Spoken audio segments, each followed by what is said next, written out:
আসসালামু আলাইকুম।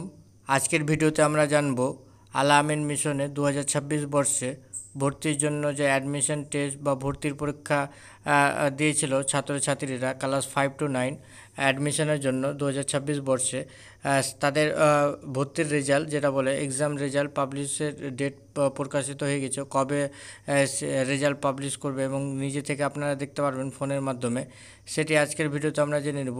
তো ভিডিওটা লাস্ট পর্যন্ত দেখতে থাকুন। এবং রেজাল্ট পাবলিশ করার পরে কি দিয়ে আপনারা ফোনের মাধ্যমে রেজাল্টটা দেখবেন এবং কি করে দেখবেন সেটা আজকের ভিডিওতে জানবো ফোনের মাধ্যমে। তো ফোন দিয়ে রেজাল্ট পাবলিশ কি কখন হবে সেটা জানার জন্য এবং কি করে রেজাল্ট চেক করব সেটা জানার জন্য প্রথমে আমরা ফোনের ক্রোম ব্রাউজার ওপেন করে নেব।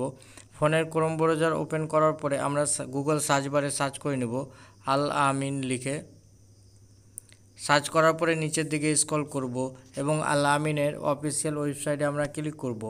এই ওয়েবসাইটের লিঙ্কটা আমরা ভিডিও ডিসক্রিপশন বক্সে দিয়ে রাখবো। সেখানে ক্লিক করলে আমাদের সামনে এরকম একটা ইন্টারফেস খুলে আসবে। তো আমরা এখানে কোথাও দেখতে পাচ্ছি না যে কখন আমাদের অ্যাডমিশন টেস্টে যা এক্সাম দিয়েছি তার রেজাল্ট কখন পাবলিশ করবে। তো আমরা জেনে নিই, এটা 31 তারিখে রেজাল্টটা পাবলিশ করা হবে। অ্যাডমিশন টেস্টের রেজাল্ট পাবলিশ করে দেওয়া হবে 31 তারিখ সকাল 12টা থেকে 1টার মধ্যে। তো তখন থেকে আপনারা রেজাল্ট দেখতে পাবেন এবং তারপরের স্টেপগুলো আমি পরের ভিডিও জানিয়ে দেবো কী করতে হবে এবং কি করে কাউন্সেলিংয়ের জন্য আপনাদের চুজ করতে হবে, সেগুলো আমি পরের ভিডিও জানিয়ে দেবো।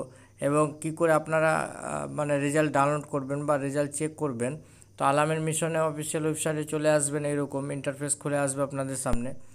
রেজাল্ট ডাউনলোড করার জন্য কাউন্সেলিং রেজাল্টে আপনারা ক্লিক করবেন। কাউন্সেলিং রেজাল্টে ক্লিক করার পরে এইভাবে আপনাদের সামনে একটা ইন্টারফেস খুলে আসবে। আবার আপনাদের এখানে দেখিয়ে দিচ্ছে এন্টার এনরোলমেন্ট নম্বর, enter registration number.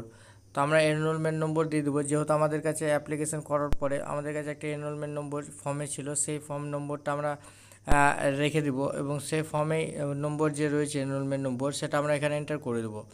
Result publish হয়ে যাওয়ার পরে তো আমি ফর্ম নম্বরটা এখানে এন্টার করে দিই। ফর্ম নম্বর এন্টার করার পরে আমরা জাস্ট ফর্ম নম্বর যে কোনো এই দুটোর মধ্যে একটা করলেই হবে। তো আমরা এনরোলমেন্ট নম্বরটা দিয়ে দেবো। দেওয়ার পরে সাবমিট বাটনে ক্লিক করব।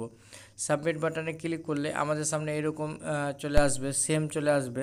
যেহেতু 31 তারিখ আজকে না, আজকে 30 তারিখ ভিডিওটা আমি বানিয়েছি। 31 তারিখে সকাল 12টার পরে আপনারা যদি চেক করেন তো এখানে আপনাদের রেজাল্ট চলে আসবে এবং আপনাদের নাম, বাবার নাম সব ডিটেলস চলে আসবে এবং পাস ফেল আপনাদের এখানে দেখিয়ে দেবে। তো আশা করি আপনাদের ভিডিওটা ভালো লেগেছে। যদি ভিডিওটা ভালো লেগে থাকে অবশ্যই লাইক, কমেন্ট, শেয়ার এবং সাবস্ক্রাইব করবেন। আসসালামু আলাইকুম।